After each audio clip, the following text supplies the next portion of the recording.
him. My husband's 5'10". It's freaking on his level with the little step to get inside, and he just stares. And I am cracking up, and he just looks at it for a second. And I'm thinking, come on, say something. And he says, how did you pay for this? And my face falls. Seriously? That's what you want to know? Not how the hell is there a 6-foot chicken standing on my front porch, but how did you pay for it? That's my husband, ladies and gentlemen. That's my rational-minded engineer, military husband. First thing on his mind, how did you pay for this? Seriously? Why not? Why is there a chicken? Why did you buy a 6-foot rooster? But just, how did you pay for this? In a very calm, quiet voice. So at first I told him I found the chicken on the road, and he just looked at me. And then I proceeded to say, well, I paid for it with a credit card. He rolls his eyes, and he shuts the door. Really? Really? I have been wanting this rooster for 10 years. No, what's 2019? So 8 years. 8 years! That's all you can give me is how much do you pay for this? And then he shuts the door. Well, I showed him because I moved Beyonce out on, not to our front porch. No. I put it on our sidewalk so that everyone that walked by could see Beyonce.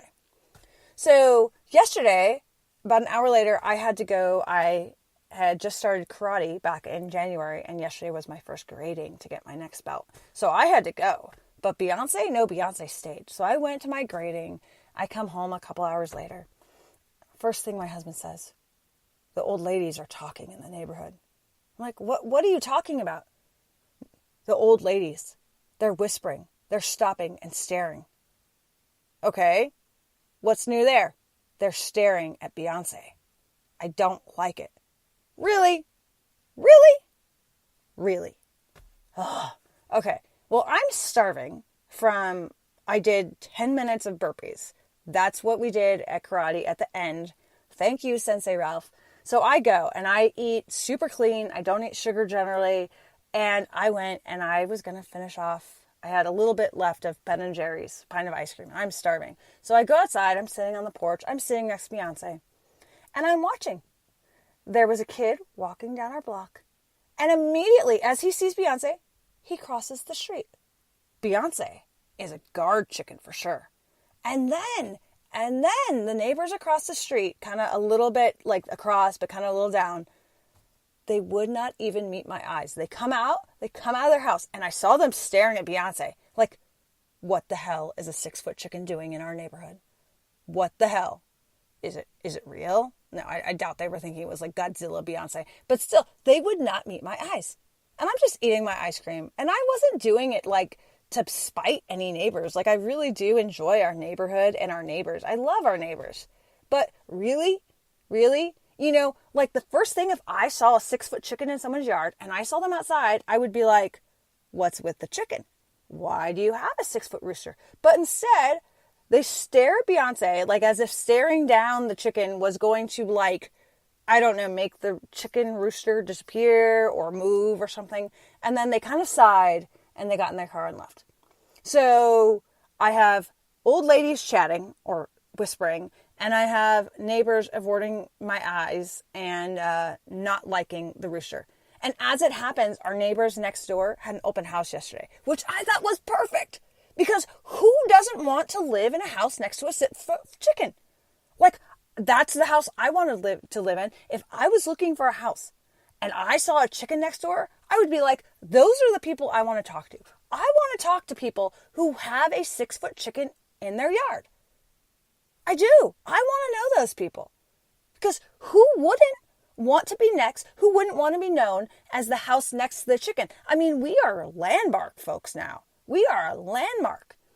If you know much about New England, and especially like up in Rhode Island, they joke about directions, and they talk about turn right at where the Dunkin' Donuts used to be. No, let's be honest, Dunkin' Donuts never leave. So let's say Dairy Queen, because there's so many Dunkin' Donuts up here. But turn right at where the Dairy Queen used to be. Turn left at where, whatever. So now we are fitting into New England, folks. We may have a 6-foot rooster, but this is New England, because you could identify yourself as the house across from the 6-foot rooster. or the house next to the 6-foot rooster. Beyonce is as good as a stop sign because people are stopping, people are crossing the street. I think Beyonce is great for safety. Great for safety. So I happened to move Beyonce because my husband was complaining. So he told me to move Beyonce. So I moved her or him. I want to think of it as a transgender chicken or rooster because it's a rooster, but the same as Beyonce. So I think that it's having, it's transgender. It's a trans chicken rooster. So I can call it her, but it's a trans rooster. So anyway, so I moved Beyonce from like our sidewalk and I moved it right next to our door because I want people to see the chicken. So my husband, this is not satisfying him enough. He wants this rooster in the backyard like now. So Beyonce is going to have some travels, I think, around our house. And if you read this blog, which I really encourage you to do from the bloggist, you'll hear a similar story where her husband was like not having this. And so the rooster kept moving like around the house because the husband couldn't stand it. And that's essentially what's happening here because my husband is like, no. But I love it and it makes me happy. So I know we're 21 minutes in, but I'm finally getting to my point. My point is this. Find your joy. If you didn't get the point before, that's it. Find what makes you laugh and find your joy. And sometimes you just have to go for it. I have chatted with, and I've been asking quite a few clients lately. And if you've heard me ask this is, I'm curious, what makes you happy? When's the last time you felt joy? I've asked this several times in the last week. What makes you feel joy? When's the last time you felt joy? When's the last time you really laughed? I think I actually asked that on a previous podcast. When's the last time you really laughed? When's the last time you felt really happy? And it's interesting because with my clients, they can't really answer it. They haven't been able to. Several of them have not been able to answer it. And they kind of pause and they think about it. And they're having to think really, really hard about the last time they felt that joy, that spark, that love and lust for life. And we owe it to ourselves as mothers, as wives, as husbands, as human beings to capture that spark. And it's not about not deserving it. Please don't give me that. If you feel like you're undeserving, that is not from God or the universe. That is you. And you need to stop feeling undeserving of such feelings because it is absolutely 100% not true. God and the universe want you to be happy. They want you to feel joy. That is an experience in itself. Yes, we are supposed to go through hard things, but experiencing joy is also another experience. It's just a super positive one. And it still counts as far as learning lessons, and it still counts as far as progressing. We are still learning and progressing, even when we're happy, folks. I swear to you, and I promise you that. But you have to find that spark of joy. And I am telling you, since 2011, I have wanted a Beyonce because it is so ridiculous. A 6-foot chicken is so absolutely ridiculous that you cannot help but laugh. I remember when I was a fitness instructor, I would tell all my participants, and I would have them with cardio sometimes, I would have them skip around the room or skip wherever. And I would challenge them and I would say, you cannot skip without smiling. And it's true. When's the last time you skipped? Yes, I'm talking skipped like, a 5 or 6-year-old did. When's the last time you did it? I challenge you to do it today. And yes, are you going to look silly? Sure, but who the hell cares? I'm telling you, it will make you smile. You cannot smile or you cannot not skip without smiling.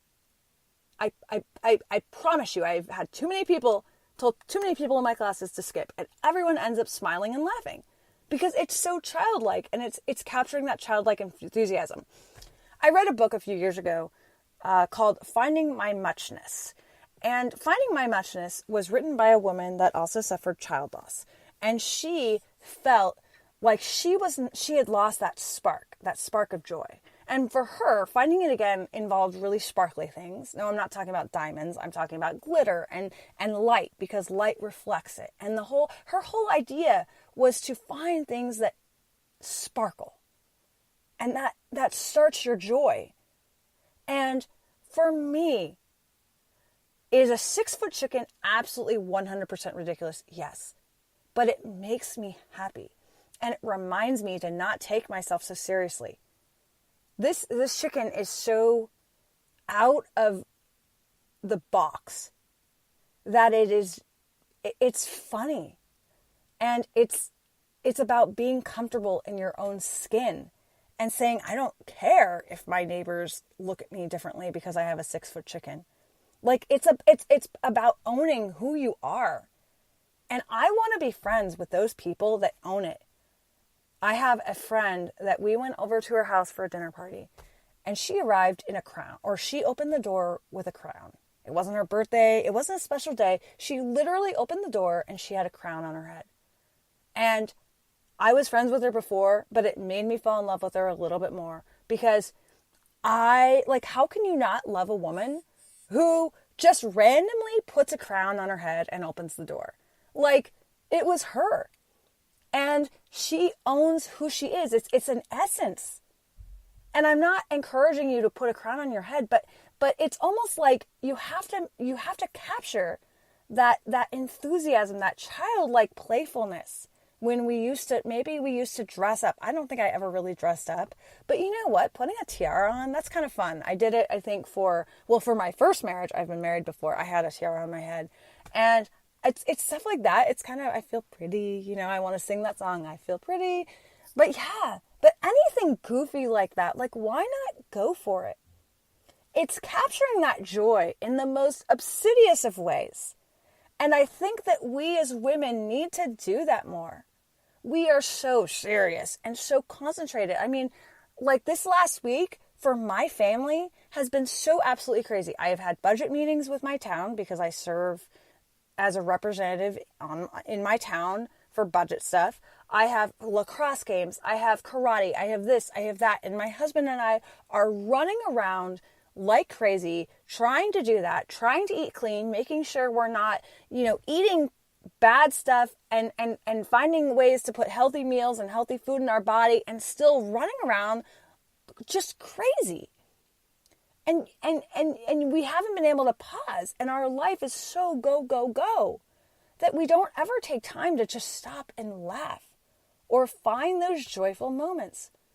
So yesterday, here I am just like randomly thinking about this chicken. Why not? Why not? It was an ordinary Saturday, and I said, I choose to make this Saturday extraordinary. Extra special. And I chose to do it. But yes, I spent $200 on a rooster, a 6-foot rooster. But you know what? It's the best $200 I've ever spent. Because every time I look at that rooster, it reminds me to choose joy and to choose happiness. We all have the choice in happiness. We can choose to be miserable because we have a 6-month-old baby that refuses to sleep, or we have not gotten a decent sleep in 2 years, or I get it, mamas. I get it. I know, I'm right there with you. And we can choose to be freaking miserable and drink bottles of wine, or we can go and just be so ridiculous that it doesn't even matter anymore.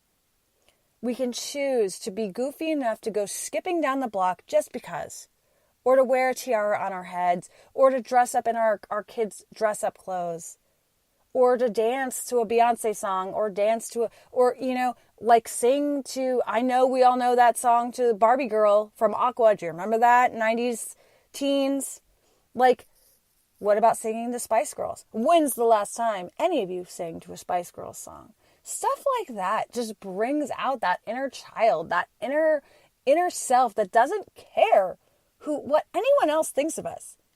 And it makes us feel powerful. And it makes us, when we own who we are, whether it's the fact that we went and saw Spice World in the theater, or we used to, we know all the Harry Potter movies by heart, whatever it is, when you own that absolute dorkiness, those qualities that make you uniquely you, that grows your self-confidence.